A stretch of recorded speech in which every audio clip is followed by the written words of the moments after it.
ഗ്രാമീണ മേഖലയിൽ 100 തൊഴിൽ ദിനങ്ങൾ ഉറപ്പാക്കുക എന്ന ലക്ഷ്യത്തോടെ ആവിഷ്കരിച്ച മഹാത്മാഗാന്ധി ദേശീയ ഗ്രാമീണ തൊഴിലുറപ്പ് പദ്ധതി നിർവഹണത്തിൽ രാജ്യത്തിന് മാതൃകയാണ് കേരളം. എന്നാൽ നിലവിൽ പദ്ധതി പലയിടത്തും വഴിമാറിപ്പോകുന്നതായി പരാതി വരുന്നു.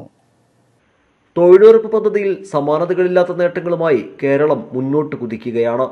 മഹാത്മാഗാന്ധി ദേശീയ ഗ്രാമീണ തൊഴിലുറപ്പ് പദ്ധതി രാജ്യത്ത് ഏറ്റവും മാതൃകാപരമായി നടപ്പിലാക്കുന്ന സംസ്ഥാനമാണ് കേരളം. പദ്ധതി നടത്തിപ്പിൽ മികവിൻ്റെ എല്ലാ സൂചികകളിലും കേരളമാണ് മുന്നിൽ. ട്രൈബൽ പ്ലസ്, നീരുറവ് പോലുള്ള മാതൃകാ പദ്ധതികളും തൊഴിലുറപ്പുമായി ചേർന്ന് കേരളം ഏറ്റെടുക്കുന്നു. സമ്പൂർണ്ണ സോഷ്യൽ ഓഡിറ്റിംഗ് ഈ വർഷത്തെ ആദ്യ പകുതിയിലും കേരളം പൂർത്തിയാക്കി. ഈ നേട്ടം തുടർച്ചയായി കൈവരിക്കുന്ന ഏക സംസ്ഥാനമാണ് കേരളം. എന്നാൽ തൊഴിൽ ദിനങ്ങൾ പൂർത്തീകരിക്കാൻ സ്വകാര്യ വ്യക്തികളുടെ പറമ്പുകൾ വൃത്തിയാക്കുന്നതടക്കമുള്ള ജോലികൾ തൊഴിലുറപ്പ് തൊഴിലാളികൾ ഏറ്റെടുത്ത് നടത്തുന്നതിനെതിരെയാണ് പരാതി ഉയരുന്നത്. ഇത് സംബന്ധിച്ച് പൊതുപ്രവർത്തകനായ സുരേഷ് ചെമ്മനാടൻ കേന്ദ്രമന്ത്രി സുരേഷ് ഗോപിക്കും പ്രധാനമന്ത്രിക്കും കത്തയച്ചു.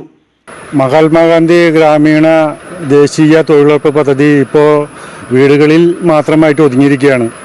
നമ്മൾക്ക് ആവശ്യം കേരളത്തിലെ പ്രധാനപ്പെട്ട തോടുകൾ, റോഡിൻ്റെ സൈഡിലുള്ള കാനകൾ, അതുപോലെ തന്നെ തെങ്ങിന് വളം ഇടൽ, തെങ്ങിന് തടമെടുക്കൽ, തരിശായി ഭൂമിയിൽ കൂടുതൽ കൃഷി ഇറക്കി ജനങ്ങൾക്ക് കാർഷിക അഭിവൃദ്ധി ഉണ്ടാക്കാനും തൊഴിലവസരങ്ങൾ ഉണ്ടാക്കാനുമുള്ള ഉദ്ദേശത്തോടു കൂടി ഇതിനൊരു പരിഹാരം കാണുമെന്ന് ആവശ്യപ്പെട്ടാണ് പ്രധാനമന്ത്രിക്ക് നമ്മൾ നിവേദനം നൽകിയിട്ടുള്ളത്.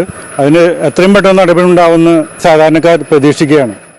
ഓരോ വർഷവും കേരളത്തിലെ എല്ലാ പഞ്ചായത്തുകളിലും എല്ലാ വാർഡുകളിലെയും തോടുകളുടെ ചെളി നീക്കം ചെയ്ത് ആഴം കൂട്ടി പുനരുദ്ധാരണ പ്രവർത്തികൾ നടത്തുകയും റോഡുകളുടെ വശങ്ങളിൽ ഡ്രൈനേജ് സംവിധാനം ഒരുക്കാൻ പുതുതായി കാന നിർമ്മാണം, നിലവിലുള്ള ഡ്രൈനേജുകളുടെ ചെളിയും പുല്ലും നീക്കം ചെയ്ത് ഒരു പൊതുജലസ്രോതസ്സിലേക്ക് മഴവെള്ളത്തെ എത്തിക്കാനുള്ള അനുമതി ഓരോ വർഷം നൽകുകയും ചെയ്താൽ കൂടുതൽ തൊഴിൽ ദിനങ്ങൾ സൃഷ്ടിക്കാനും വെള്ളപ്പൊക്കം നിയന്ത്രിക്കാനും സാധിക്കുമെന്ന് കത്തിൽ ചൂണ്ടിക്കാട്ടുന്നു.